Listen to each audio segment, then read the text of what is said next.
What is up? What is up? And welcome back to another episode of Blood and Beer, the show where we talk blood sport and we drink beer. I'm your host, Matt, and as always, we've got some MMA to talk today. We're drinking some Busch Lights with the specialty can, the camo cans for this year, and we're recapping UFC Apex 100. What an event that was. Tons of finishes on the card. We're going to get into that in just a second. It was crippled by just tons of lost fights, big fights on the card too, but it was still a really good card for what they had to work with, and with it being UFC 100 and all. They've had a lot of big events this year, none bigger than UFC Apex 100. Of course, I'm joking, but after we recap this card, we're gonna look ahead to the future. We got UFC 309 coming up next weekend, and Jake Paul versus Mike Tyson, not Mike Perry. So we're gonna get into all that for you, and then a fight announcement that just broke before I started recording this. We went pretty much even, down $6 on the bets this week because we had two $300 bets drop out, with Miles Johns versus Cody Garbrandt getting canceled, and then Ricky Turcio's fight versus Sapaj, that got canceled as well. And then Nicholas Dalby, I had him for 100. That fight got canceled, but we pushed forward. Should have just split the last three bets out, 350 or 330 something a piece, but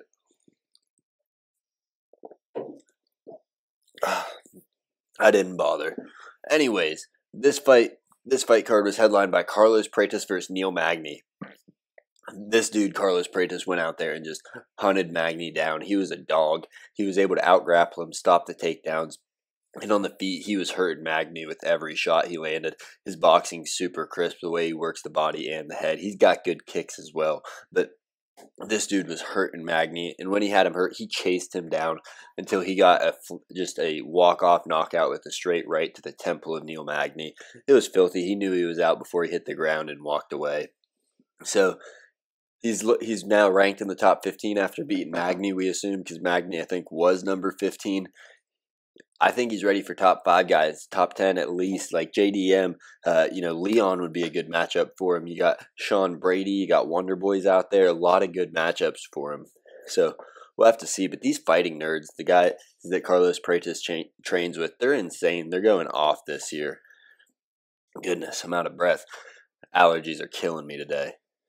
But in the co-main event, we had Reiner de Ritter. He took on Gerald Meerschaert, the man with the most finishes in UFC middleweight history. And de Ritter, he's a two-time one champion, and not just a two-time one champion, one championship champion. A lot of numbers, a lot of names, a lot of champions.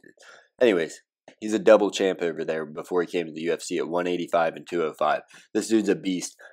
He didn't look like a beast versus Gerald Meerschaert. In the first round, up until the last couple seconds of the round, Meerschaert was out striking de Ritter. De Ritter had some nice trips and some nice control time in round one, but Meerschaert was really cracking him on the feet.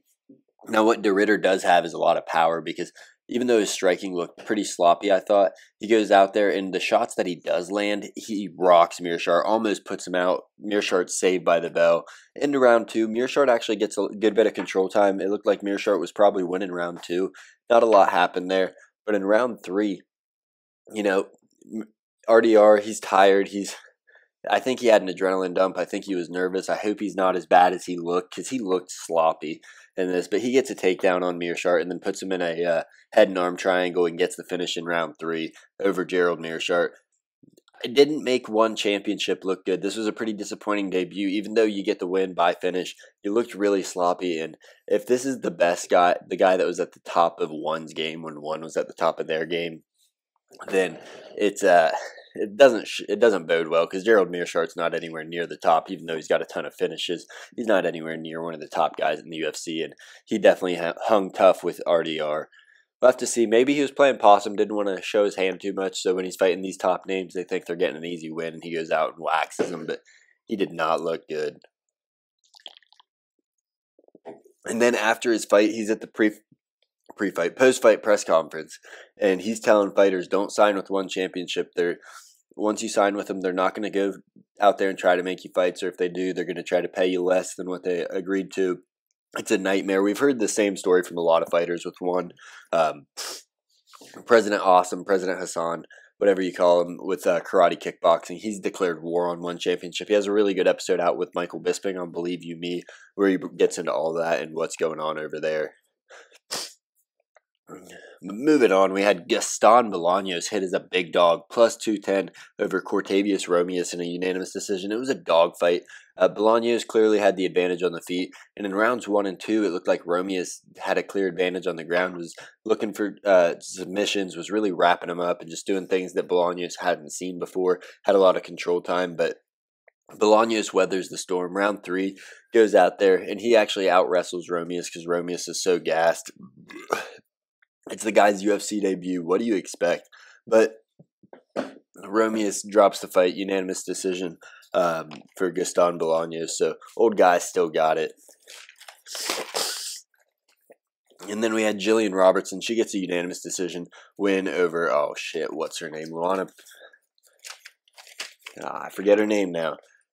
Luana Pinheiro. So unanimous decision win. She wins rounds 1 and 3. I thought a lot of control time, beats the shit out of her really in round 1, and then round 3 just controls her, does what she needs to do to get the victory. Not a super exciting fight, but she does what she needs to. Takes out her first ranked opponent. She's gonna be looking to move towards that top 15. She says she's going for a title, but eventually she just needs to climb that ladder. I don't know if she's. I mean, if the cards fall right for her, she's got a real shot because she's deadly on the ground. She's got submissions that no other woman in MMA seems to be able to pull off. She can do it. She's got the most submission wins in women's MMA history by a lot. And so if the cards fall right for her, she could definitely do it. If she goes against a couple wrestlers that leave their necks out on takedowns, she could maybe get close. I don't think she'd do it. I think it'll be like a Mackenzie Dern thing where she gets so high, but then people realize what you got to do to beat her, and we'll have to wait to see.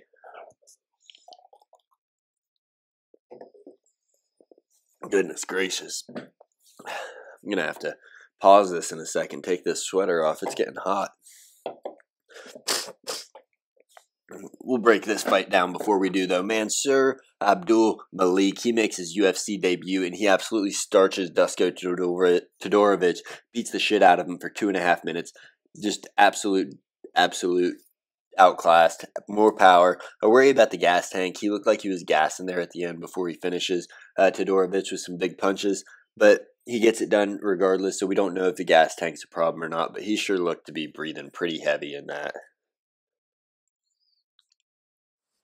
Alrighty, now that we got that taken care of, we had Denise Gomes gets a unanimous decision over Carolina Kalawajciks, however it's pronounced. It wasn't the most entertaining fight. Denise Gomes, she does what she needs to in rounds 1 and 2, I thought. And Carolina I can't even say that one, but she did good in round 3. She didn't really have moments in rounds 1 or 2. She had a decent combination in round 3 that maybe had one judge giving it to her, but really wasn't a close fight. So Gomes goes out there, proves why she's a minus 600 favorite in there. And then we had Elezu Zaleski dos Santos. Zaleski dos Santos, sorry. He makes quick work of UFC newcomer Zach Scroggin. And, there wasn't much to say about this. Scroggins had 3 punches landed in the fight, and dos Santos, he beats him up. He takes him up to the cage. He starts wailing on him. Scroggins just didn't look like he knew how to defend it, or wasn't experienced enough to know that he had to get out of that position. He was defending the shots, but it just, not a lot happened. A lot happened for Dos Santos, but Scroggins wasn't doing much. He wasn't fighting back. He was just getting punched in the arms and the face, is what it is. But big win. Old man still got it for Dos Santos.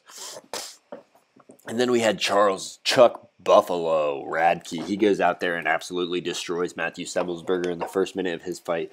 It wasn't even close. He lands a big hook that rocks Semmelsberger early, and then he follows it up with a straight right, and, it's curtains from there. The ref can see that Semmelsberger's hurt, and Semmelsberger steps forward, takes a couple more shots, and then he goes down. Well, he doesn't go down. The ref steps in and stops it, but Semmelsberger actually starts to fall when the ref had stepped in. One moment. Alright, we're back again. My son walked in.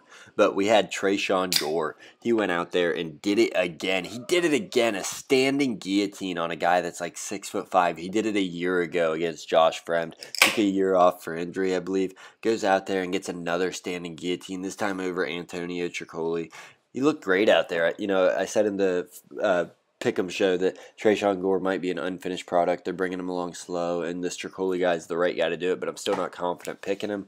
I think I'm confident and my take on Trayshawn Gore moving forward, which is if you're not an absolute specialist, you're not going to get him out of there because this dude's strong as shit. Seems like he's going to have a gas tank into later rounds. He just seems like he trains well and he's got his head on his shoulders. But strong as shit, he goes out there and picks Tricoli up in the first 30 seconds and slams him on the ground. And then, he's got heavy punches. But he finishes this one with a standing guillotine, and when he's doing that, it looks like he's going to break someone's neck. It looks like he's going to pop their head off. So Trayshawn Gore gets the job done. I'm no longer sitting out. I'm not going to fade this guy. I think we got some money to be made on him. He's going to be a dog against someone with a lot of experience in the future, and I think his raw athleticism and power will carry him through. Alrighty, and then to kick off the card, we had Melissa Mullins. She punches her way to a TKO victory over Claudia Segula. Second round victory, I don't know. It was I missed a lot of it, but I caught the end. It was a good TKO. The card was awesome. We had 8 finishes on the card in 11 fights. Like I said at the beginning of the show, this card was not helped by all the fights falling out early with the Cody Garbrandt Miles Johns fight, with the Ricky Tercios versus Sapaj fight, with Nicholas Dalby versus Dos Santos. Dalby was supposed to fight in that. So that really damaged this UFC 100 card. But just like with every other card this year, they knew it was a big deal with UFC Apex 100. So they threw it together last second. I don't think they really thought it was a big deal, but they saved the card. And it turned out pretty well as it could. This was the UFC 300 for the Apex pretty much. This was that big of a deal for them because they go out there, they put on a show, lots of finishes, exactly what the UFC wants to put on. They had a little tagline with UFC 100, so people might have been tuning in for that. But yeah, tons of finishes. You get to see these new guys coming up, and we've seen a lot of it this year where these new guys are just making their way through. It's a changing of the guard. We got Carlos Praetus, who's not even young. I think he's 34, but he's got 4 wins by knockouts this year. John Silva, and I'm just naming fighting nerds, Caio Barhalho, all these guys coming into their own. Other guys that are kind of taking over this year, Ilia Topuria, Diego Lopez, all these people that weren't there before, they are slowly taking over, and they're going to be the next wave of MMA. So I can't wait for that. And then looking ahead, we got UFC 309. That is this weekend, and two big shows for you this week. We got the UFC 309 Pick'em show. I do a Pick'em show for every UFC card, and then we got UFC 309 Spectacular, just like with 308 and 307. I believe we did before that. We're going to be bringing on some guests and talking about UFC 309 topics, asking them some questions. Discussing the landscape of MMA and where we're at right now. This could very well be the last time we see Jon Jones and Stipe Miocic both compete. That'll be interesting to see. If Jon Jones does fight again, he says he wants it against Alex Pereira. That would be absolutely hilarious if the UFC decides we don't want to put Magomed Ankalaev versus Pereira or Tom Aspinall versus Jon Jones. We're going to do Pereira versus Jones, heavyweight title fight. Send them both off into the sunset. Say, Pereira, you've done all you can after this fight, win or lose.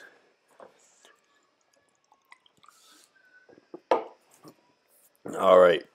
And then the giveaway that I said I was going to do. We have 100 subscribers. We've finally got there. So what I'm going to be doing with this new logo that's in the corner over here, I don't know if you can see it very well, but that's going to be our new logo going forward. And I'm going to be sending out 2 or 3 shirts depending on the interactions we get with that logo on it. Probably just plain white shirts with that logo. But what you need to do to enter, you need to be following, like this video, comment on it, and then also share the video. And follow me on X at BloodBeerMatt. Mention me, whatever. You know what? That seems like a lot of steps. Just follow me on X at BloodBeerMatt and subscribe to me on here just because you love me. But follow me on X at BloodBeerMatt. I'll put it up in the video somewhere. And tag me in something and let me know what your YouTube username is. I'll make a decision in the next couple weeks. Just waiting to make sure we get some interaction there. And enough people entered, and I'll reach out to the winners, get your information, send it out to you.